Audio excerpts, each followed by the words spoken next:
We're trying to create daily habits and we want to get our percentages. We want to know, as we check them off, how much percentage are we doing? We want to do this based on the percentage of the task or the habit we're tracking, but we also want to do it on a daily basis. What percentage of our habits every day are we actually doing? Once we have checkboxes, checkbox can only be true or false.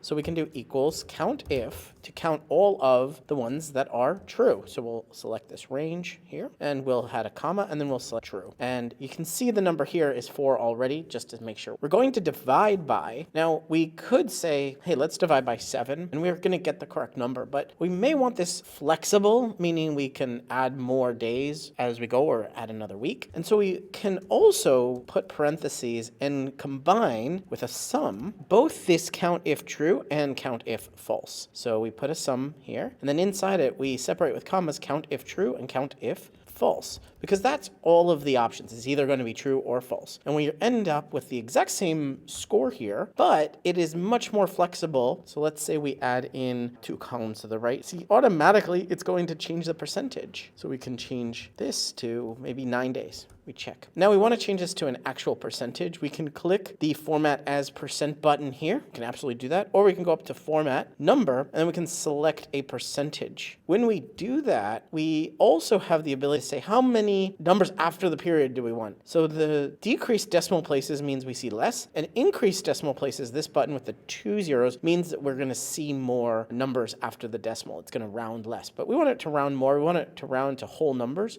So we're going to click twice this decreased decimal places. Now the last thing is, each time we are, or meaning every day that we actually track what we're doing, we want to track, are we doing everything or nothing? How much percentage? So we want to do the exact same thing here, but we want to do it down for the day. So we're going to do equals count if. We're going to select the range. We can select the entire column here and say true. And then we can also do the exact same thing we did before, which is sum up count if true and count if false. We may get a error here called circular dependency. That will mean that our range includes the range that we're calculating. So we do have to change these B11s to B10, and that will fix that error. Now we get a number here. We can, again, click format as percentage and make it rounded as much as possible. There we go. Now we can copy and paste this all the way down and see what percentage of each day are we accomplishing all of our tasks.